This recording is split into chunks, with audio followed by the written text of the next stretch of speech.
مساء الخير على حضراتكم. بشكر الدكتورة وفاء على دعوتي وسعيدة يعني بوجودي في الفيرست Egyptian ICU conference. It's a pleasure to be here وزي ما الدكتور عادل قال حلوة قوي يوم الثلاث بصراحة أنقذ الويك اند it's a real pleasure. وعشان احنا في meeting ICU يعني اتكلمت شوية انا ووفاء كده واخترنا التوبيك ده hypoglycemia وانا سميتها when the endocrinologist meets the intensivist. واحنا في كتير بنقابل الانتنسيفست اكيد رمينا في الموضوع. طيب خليني ابدا كده بسؤال too much or too little sugar. كلنا في المشاريب بتاعتنا خصوصا الكافي في ناس تحبوا سكر زياده وفي ناس تحبوا سكر قليل وفي ناس ما بتحبش السكر خالص. يعني الموضوع variable قوي.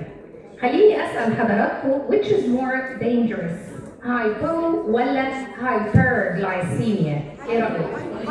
هايبو طبعا احنا ما بنحبش الاثنين بس الهايبوغلايسيميا is more serious والسكولي could be very dangerous. عشان كده a normal blood sugar is needed for proper body function and homeostasis. We need a normal blood sugar. And let me take you to the story of this girl. This is Sarah. She's a 3-year-old child والحقيقة دي كانت حالة عندنا في الدمرداش ما بيننا احنا وحدة الاندوكراين ووحدة البيدياتريك ICU. Sarah is a 3-year-old girl. She presented to us with generalized tonic-clonic convulsions, recurrent.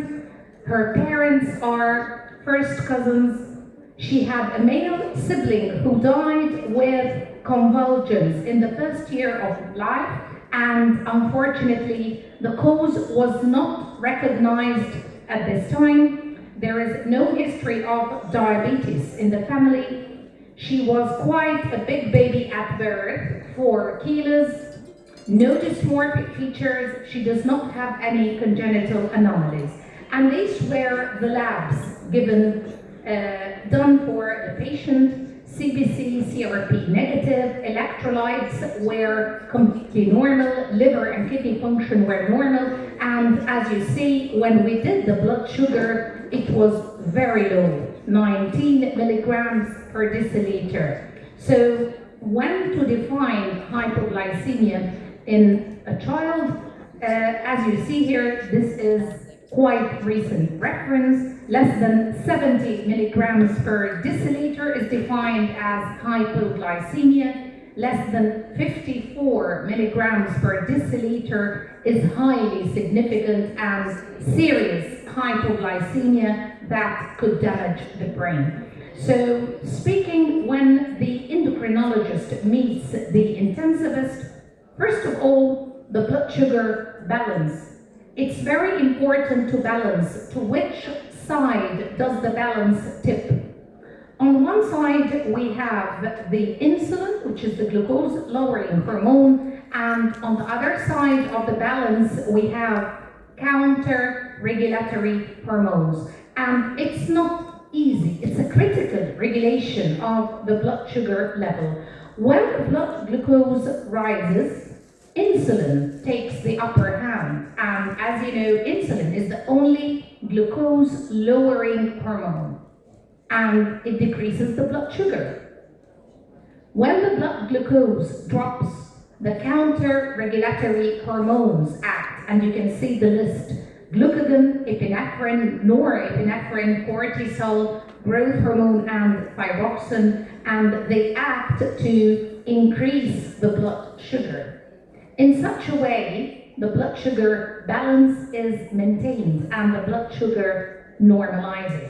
So this is the normal physiology. And you can see here that the counter-regulatory threshold response differs.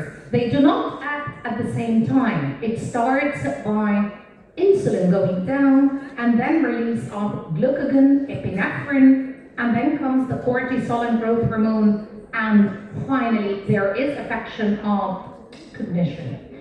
And these are the risk factors associated with hypoglycemia. If you are facing a diabetic child, it could be excess insulin, lack of food intake or sleep, impaired awareness, long duration of diabetes, and some comorbidities are associated with hypoglycemia, like Addison, hypothyroidism, celiac disease, and severe psychological stress. So it's very important to keep in mind the precipitating factors and to screen for comorbidities when facing a child with hypoglycemia. And even more dangerous is what we call the hypoglycemia unawareness, when the blood sugar is very low and the child is not aware of the symptoms. It could be really serious, affecting and damaging the brain. And please remember that we need to manage hypoglycemia urgently. It's an urgent condition, and sometimes it's an ICU case, as I told you, because it has got serious sequelae. And here you can see the ways of managing hypoglycemia. If the child is able to eat, you can give either fruit juice, you can give honey, you can give sugar, and oral is quite quick. So you can give something oral for the child to raise the blood sugar quickly. And what if the child is not able to eat? You can give 50% dextrose, and then you continue by 10% dextrose, 2 cc per kg, and monitor the blood sugar on hourly basis and manage accordingly. Now, let's go back to our case, Sarah, the girl that I showed you, who presented with severe hypoglycemia. What did we do? We started giving IV glucose, but unfortunately, hypoglycemia persisted despite continuous IV glucose infusion, and we kept increasing the rate of IV glucose until we exceeded 15 milligrams per kg per minute, in addition to 2 hourly feeds. And the girl is not responding, and the blood sugar is not going up. What's the next step? What would you like to do? عمالين ندي glucose والblood sugar is very low. What would you like to do? Yes, thank you very much. Critical sample. When you reach a rate of 15 milligrams per kg, you are trying to raise the blood glucose and it's not rising, you have to withdraw the critical sample. هي بالعربي اسمها العينة الحرجة لأن الوضع فعلا بيبقى حرج. And to withdraw the critical sample, the blood sugar should be 40 milligrams per deciliter or less. كتير بيجيلي patients البلاد sugar كان 80 ولا 70 وسحبوا sample. It's useless. It should be less than 40 milligrams per deciliter. In the urine, you look for the ketones, organic acids, and reducing substance. In the blood, you measure glucose, insulin, C-peptide, growth hormone, cortisol, thyroid functions, beta-hydroxybutyrate, free fatty acids, and ammonia. So these are the things that you need to withdraw when the blood sugar is less than 40. And this is to diagnose and treat the cause of hypoglycemia and treat the cause accordingly. So when you have persistent hypoglycemia, and by persistent we mean hypoglycemia not responding to IV glucose for more than 1 week, it's either non-ketotic or ketotic based on the urine and the beta-hydroxybutyrate. Non-ketotic, look for free fatty acid. If high, this is a fatty acid oxidation defect. If low, exclude congenital hyperinsulinism. In case of ketotic, check for acidosis and hyperammonemia. If present, you're dealing with organic acidemias. In such a case, we refer to geneticist and metabolic specialist. If not, look for hepatomegaly. In such a case, we have to exclude endocrine disease affecting cortisol, growth hormone, thyroid. If yes, look for lactate and pyruvate to exclude gluconeogenesis defect. If normal, look for reducing substance in urine. Positive, you are dealing with galactosemia or hereditary fructose intolerance.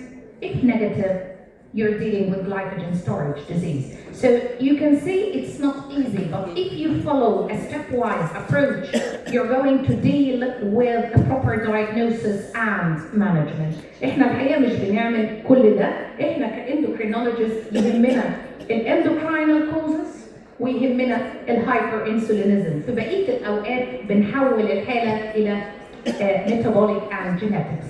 Now, look at the results of the critical sample of Sarah and tell me what you think. The ketones were negative, so this is non-ketotic hypoglycemia.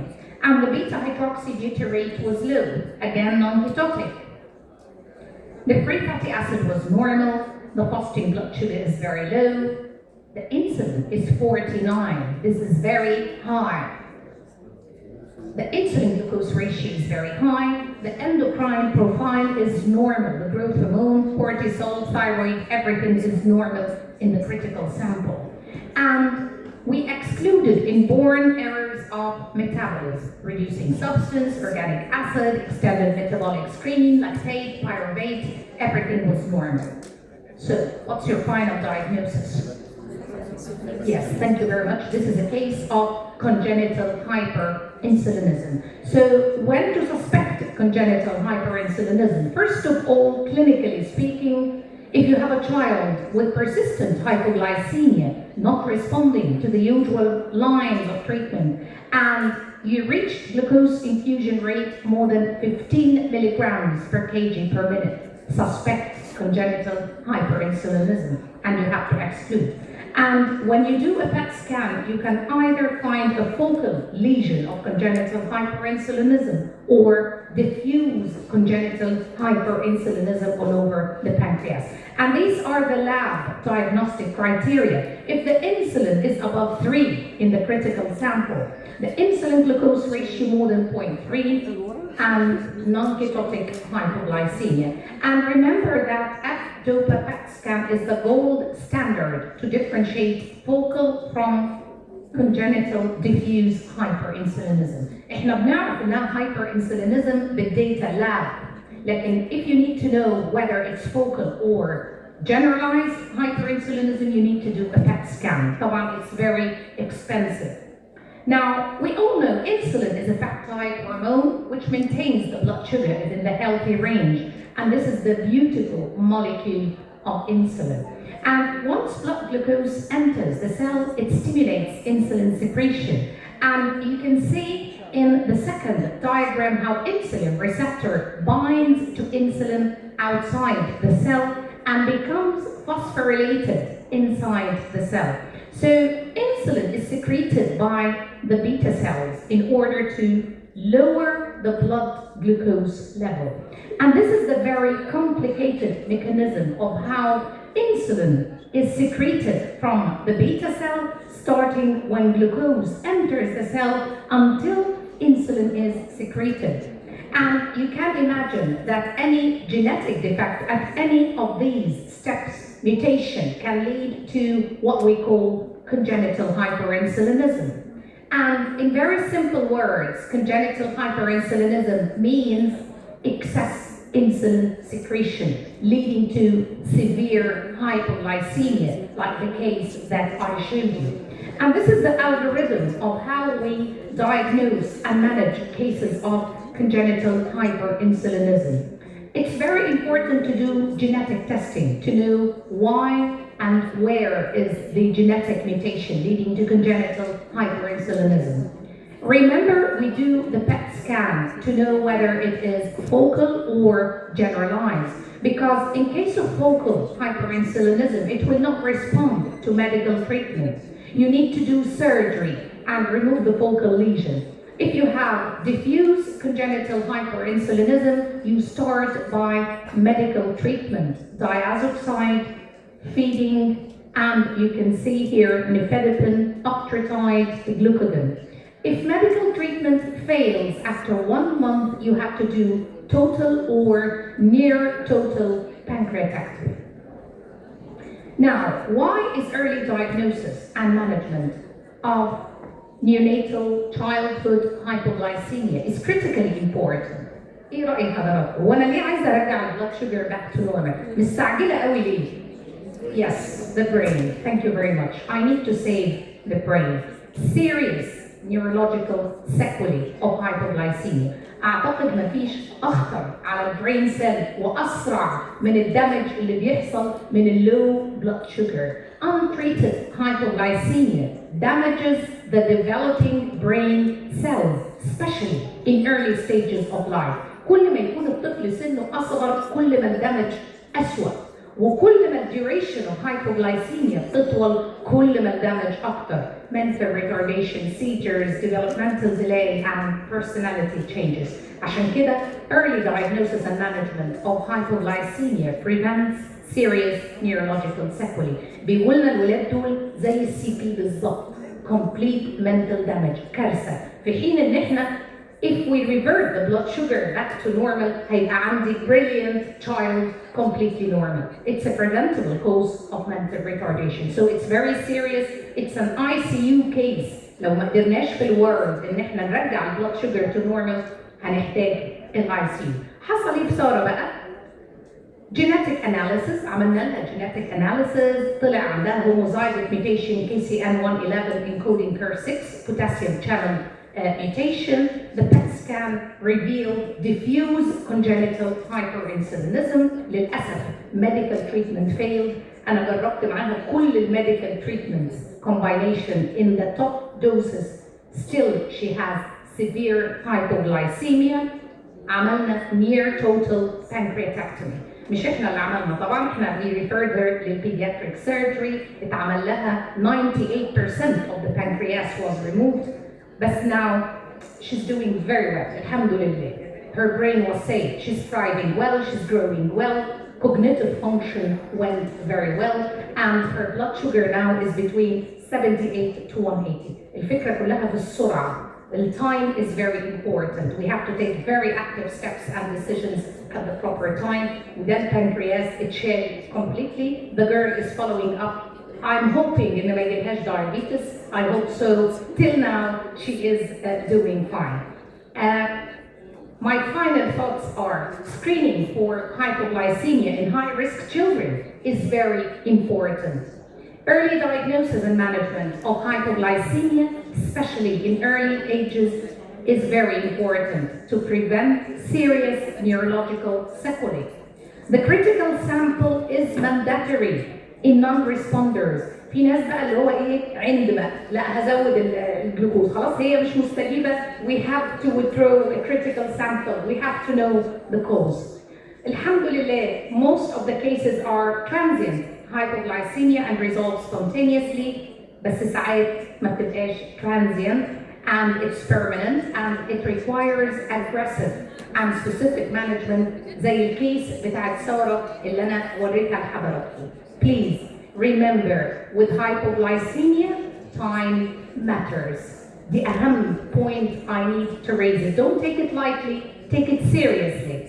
صحيح هي سهلة وبندي جلوكوز بس it's really, really important. In such a case, we have to buy the time for those patients in order to save their brain. And we have to raise the blood sugar very quickly in order to save the brain cells and the mental status of those children. وتاني بقى نرجع للقهوة اللي أنا ابتديت بيها. Always put the right amount of sugar in your coffee. Thank you very much.